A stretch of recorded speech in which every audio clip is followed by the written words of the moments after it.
Hello and welcome back to our further journeying into Clockwork Immortality here on PopCulture Reacts, as we are at track 4, Empty Daydream. Um, Yeah. so far, Do you reckon we get immortality after listening to the album? don't know, I maybe. take it. I take it. I quite I fancy a bit of immortality. see. This is the thing: are we taking immortality where we don't age, or am I just going to get old and have to Good live point. Good point. forever as a broken down shell of myself?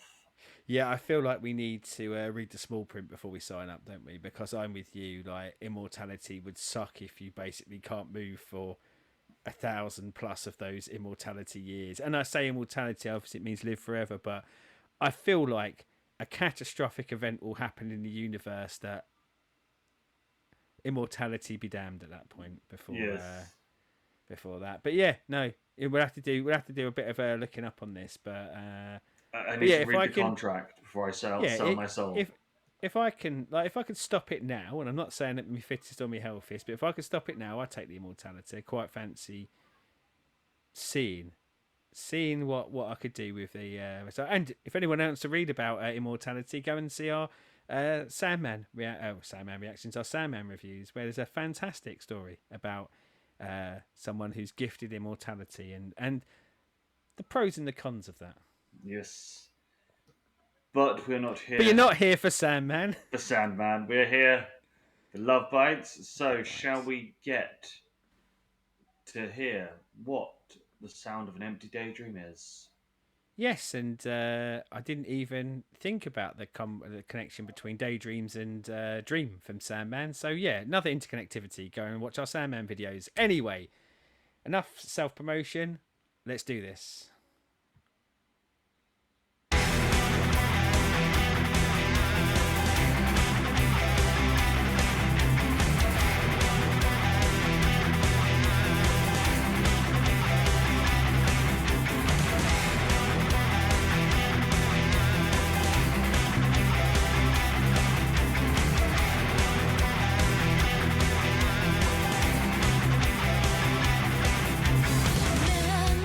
Memories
Another prime example of what I've said on a few of those tracks so far this album. I got so lost in that I forgot that I had to pause. I was just like, yeah, let's get into the next track.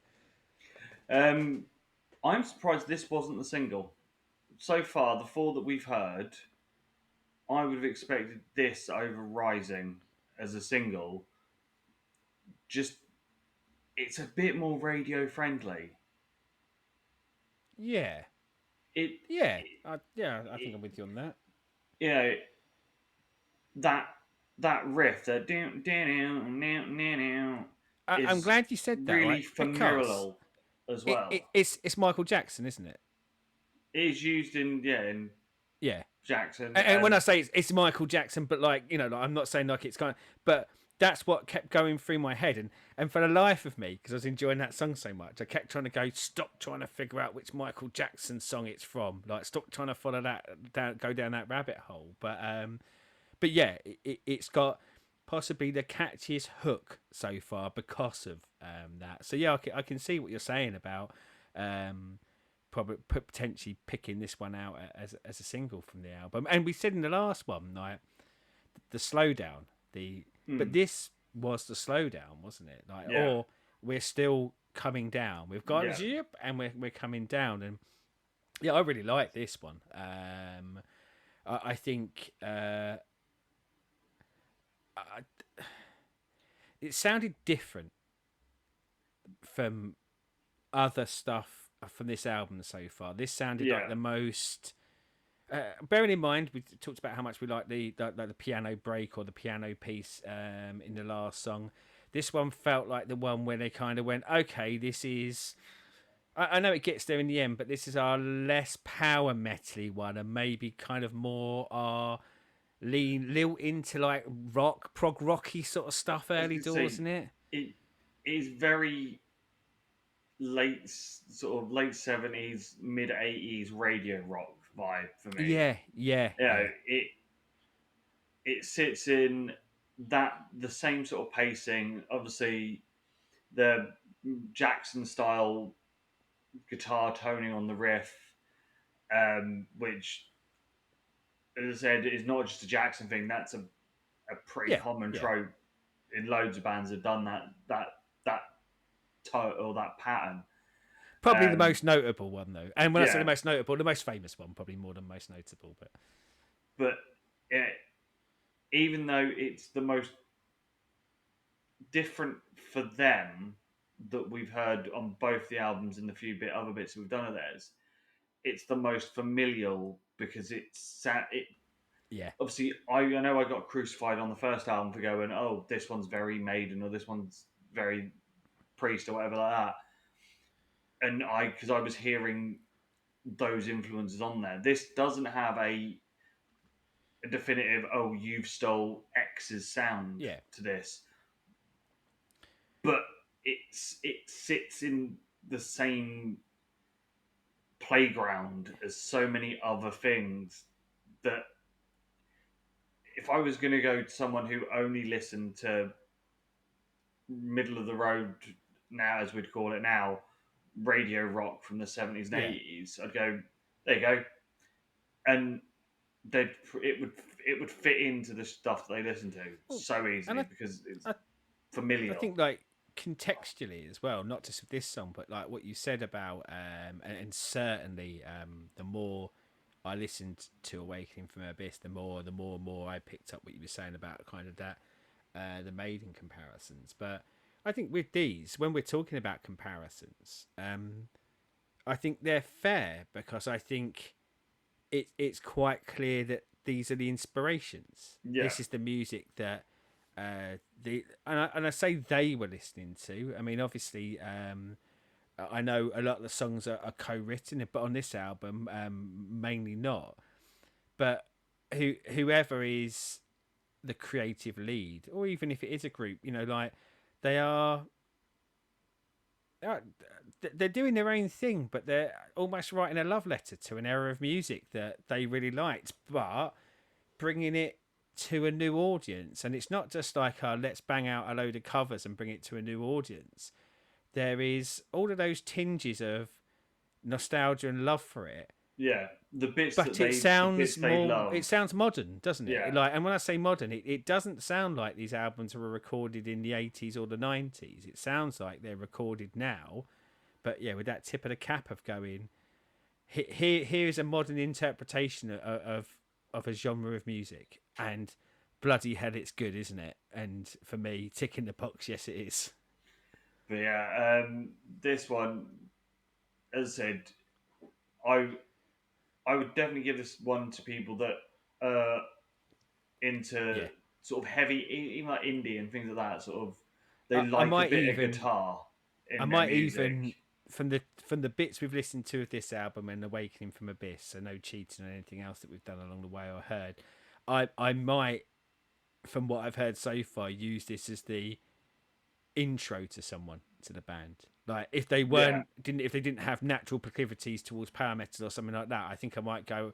If I was going to, if I was going to walk into the office tomorrow, people of a very varied degree of music taste, and a lot of them probably are less into music than we are, so maybe not so willing to experience other genres.